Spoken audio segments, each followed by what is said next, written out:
Kidlat News Updates. Mga balita ngayon, mga natagpo ang pampasabog malapit sa DOJ at Senado, posibleng magkaugnay ayon sa PNP.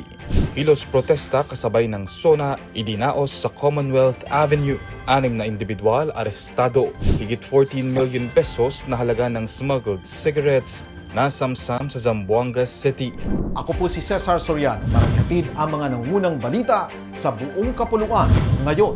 Posibleng may kaugnayan sa isa't isa ang mga hinihinalang Improvised Explosive Device o IED na natagpuan malapit sa Department of Justice o DOJ sa Maynila at sa Senado sa Pasay City ayon kay PNP Chief General Jose Melencio Nartates Jr. Madaling araw ng Lunes nang magkaroon ng pagsabog malapit sa pasukan ng DOJ sa Padre Faura Street sa Ermita.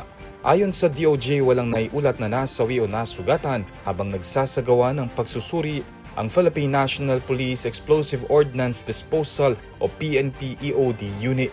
Kaninang umaga naman, ligtas na na-neutralize ng bomb disposal team ng Pasay City Police ang isang hinihinalang IED na natagpuan malapit sa Senado sa Jokno Boulevard.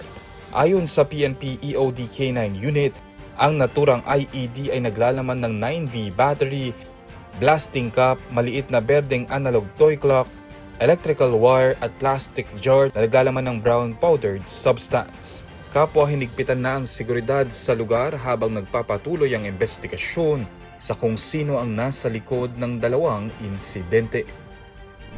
Nauwi sa tensyon ang ilang kilos protesta sa Commonwealth Avenue sa Quezon City ngayong Lunes kasabay ng pagdaraos ng State of the Nation Address o SONA ni Pangulong Ferdinand Marcos Jr. Libo-libong rallyista mula sa iba't ibang progresibong grupo ang nagtipon para sa tinaguriang People's SONA upang ilahad ang kanilang mga hinaing at panawagan sa pamahalaan. Mahigpit naman ang seguridad sa paligid ng batasang pambansa dahil sa inaasahang malalaking kilos protesta. Ayon sa Quezon City Police District, 6 na individual ang inaresto bago magsimula ang programa dahil sa umano'y vandalism sa kahabaan ng Commonwealth Avenue.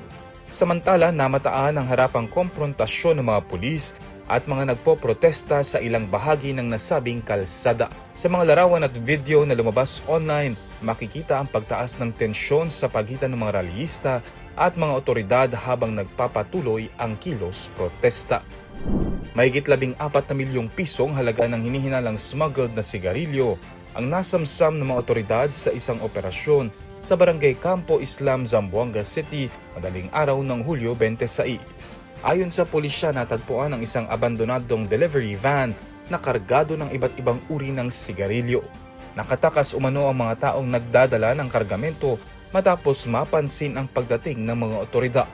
Narecover sa operasyon ng 61 master cases at 715 reams ng sigarilyo na agad isinailalim sa inventaryo bago i-turn over sa Bureau of Customs. Patuloy din ang pagtugis sa mga individual na nasa likod ng pagpuslit ng mga kontrabando. Para sa Kidlat News Channel, ako si Renz Elino, nag-uula. Ako po si Cesar Soriano, kasama nyo sa bawat pagputok ng balita.